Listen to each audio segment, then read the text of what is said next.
I had this particular set of people, and I see them in interviews, and then you ask them, where are you from? I'm from Africa. Like, Africa? Yeah, I'm from Africa. And so that was strange to me. Then there's now a new set of people. They go, my parents are from Nigeria, but I'm American. How does that happen? Well, basically because they were born there. Like, how does that happen? Okay, on the sit down today, we've got Jessica Chibueze. She would have to correct me. Oh, I actually didn't get that right. She would have to correct me, but that was how she used to sound some years back. Okay, let's get to meet you. You'd have to correct me now. Awesome. Okay, so my name is actually Jessica Chibueze. Say it again. Chibueze now. Chibueze. I perfected it now. All right. But to explain why he said it like that before, we were talking before I got on the show, and we were talking about how I didn't used to claim my Nigerianness, I guess you could say.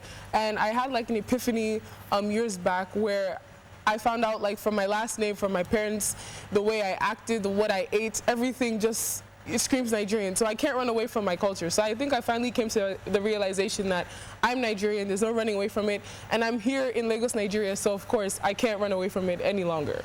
Okay, good. She is a model, an international model, and also a humanitarian. So there's so much I want to talk to you about today. Awesome. But let's start from, you were born in the US, right? Yes, I was. US, and then school, then all about. What did you do? What did you study in school?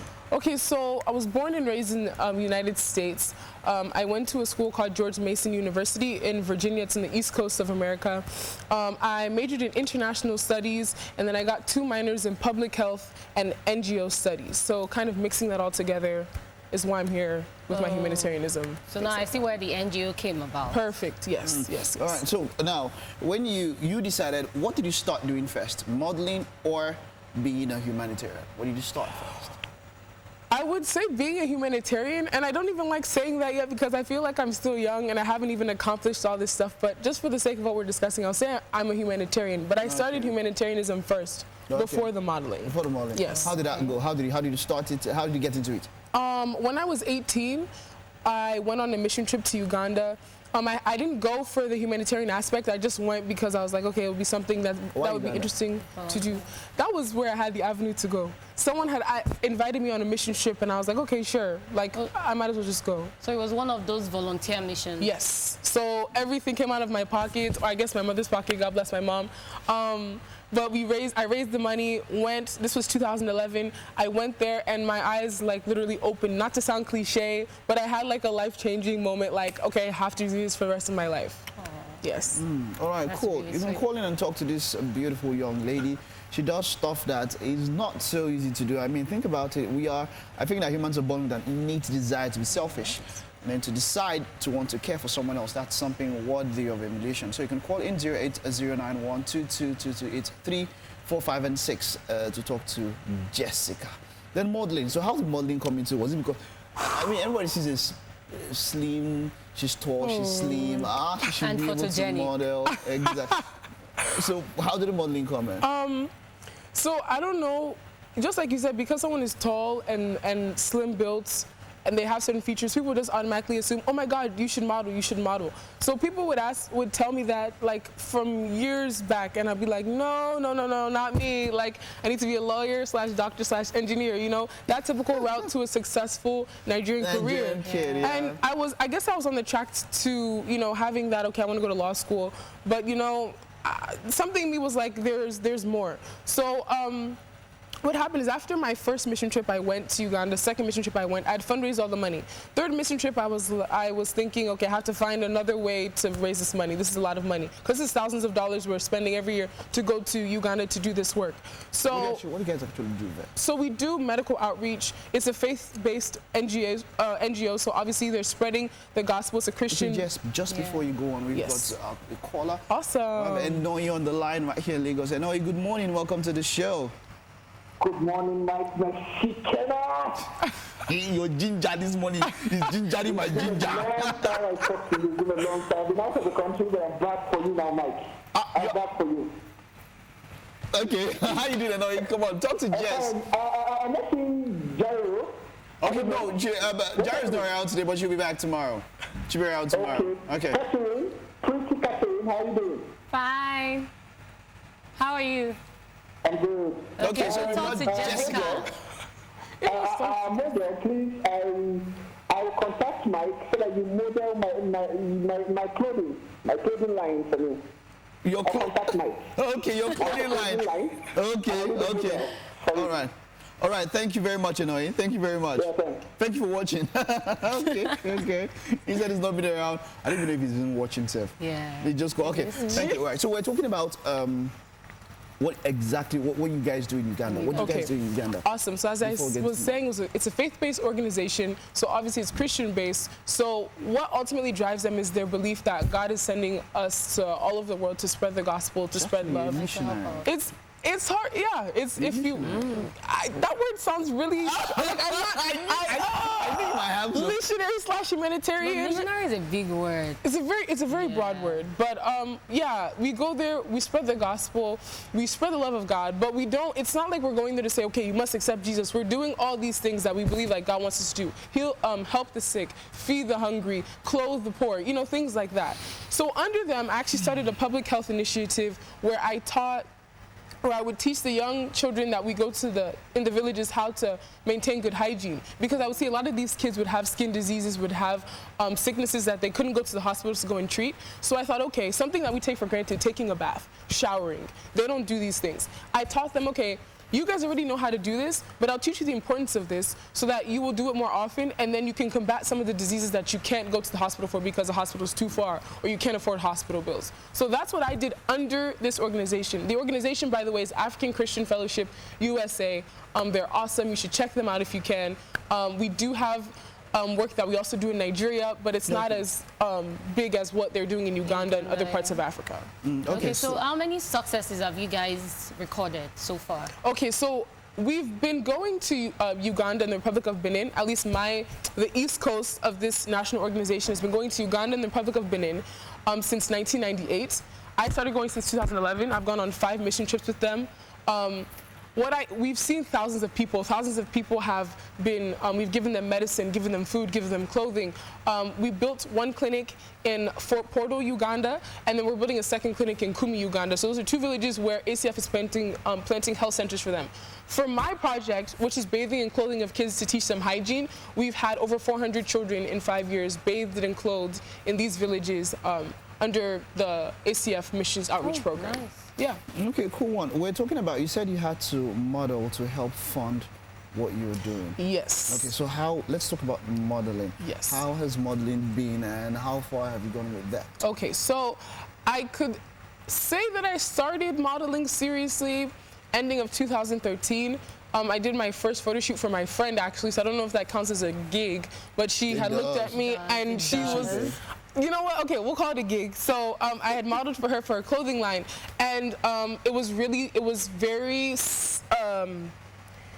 surprising because I actually did well. I was very nervous. I was like, oh my God, I don't know how to pose. I don't know what the heck I look like what the heck. But it received a lot of positive reviews from it. So I think from there, that ginger, that's what you guys say, ginger, that hypeness encouraged me to keep going. So 2014 came, and it was just, for some reason, opportunities just started falling from the sky. And that's why I feel like this is what I'm supposed to be doing, because the way it's happened, it's been really weird. I'm not signed to an agency. Everything I do was independent work. I had an independent manager who was based in New York who would help me. I would get gigs, and then they would contact her. She would negotiate and do all that stuff.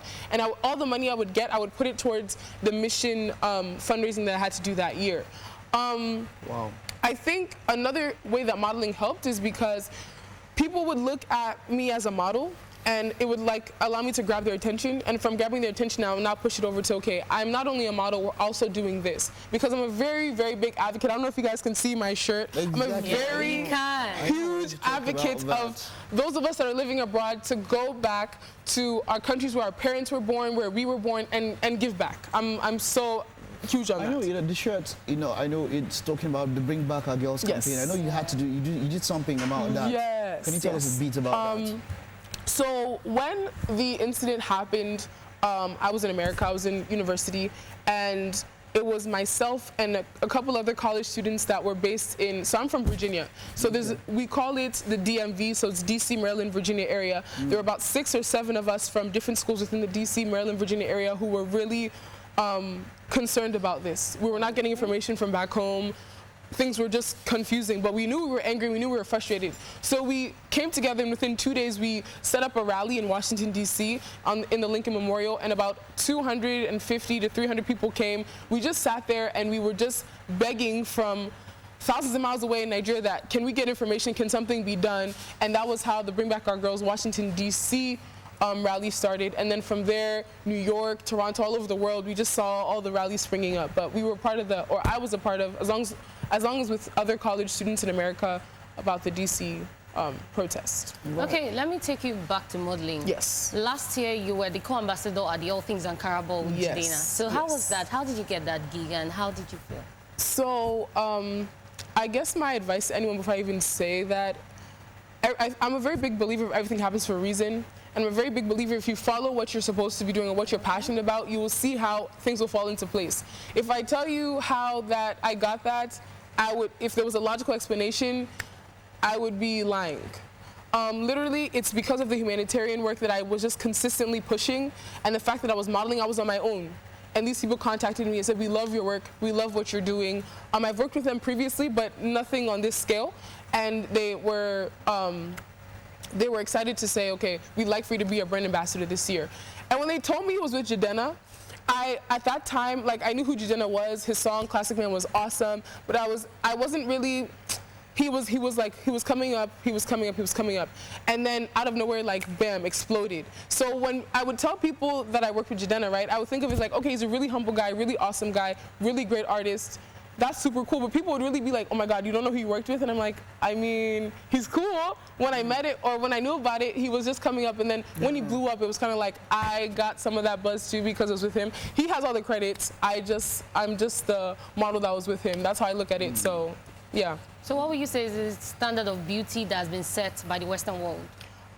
Standard of beauty, that's very funny. Okay, so in America, beauty is we are very, very obsessed with beauty. And I feel like because America is that country that everyone looks up to, every other country tries to form their standard of beauty to the American standard, which I don't think is correct because, like, for example, Nigeria and America are two completely separate places. What you can find beautiful here, they may not find it beautiful in America.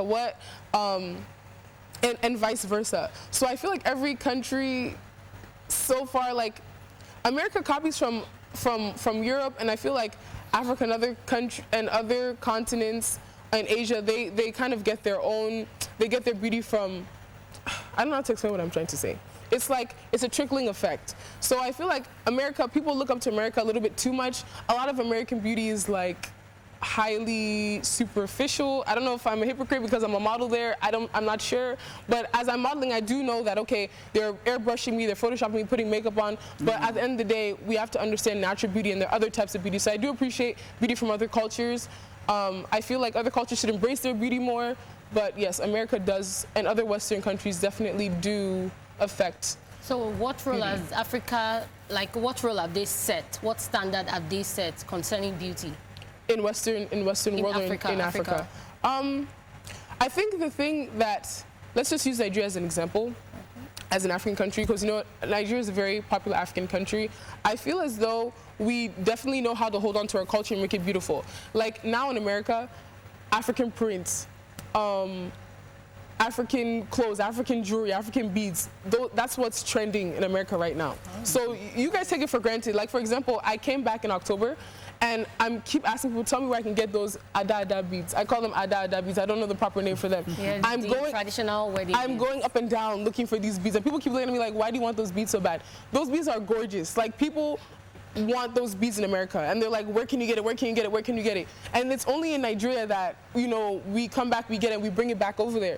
So I'm coming back to Nigeria, and I'm seeing all these beautiful prints and beads and jewelry and accessories and shoes and all this stuff, and I want it. And you guys are looking at me like, you're crazy. Why do you want all this stuff? You guys don't understand. They love that stuff in America. They love it. So you guys are definitely really pushing African culture, and I think you should keep pushing it because other countries are looking up to you for that stuff. Yeah, great one. So you were talking about the organization. How do we get in touch with the organization? If anybody wants to do anything with you, how do we do all of that? Awesome. So if you're interested in Uganda, Uganda, I know I don't have so much time to go in depth about it. If you're interested in going to Uganda, if you're interested in doing African missionary work, the organization that I go on mission trips with is called African Christian Fellowship USA. And like I said, although our headquarters is in the U.S., they do have Nigerian contacts. So if you're in Nigeria and you want to go to Uganda, I know they go on mission trips to the Republic of Benin. Contact acfusa.org, that's their website, and from there you'll get information. And even with me, if you can contact me personally. How do we get to you? Social media and all of that. Awesome. So I really feel like my name is simple. Everyone else doesn't think that. My name is Jess C. So Jess is for Jessica. My middle name is Nana. And then C-E-E. My last name is Chibueze, so that's for the C. So JESSNNECEE on Instagram and Twitter. My email is jessica.chibueze@gmail.com, and those are the best ways where you can reach me. All right, thank you very much. It's been a great show. It's been awesome. Thank you very, very much.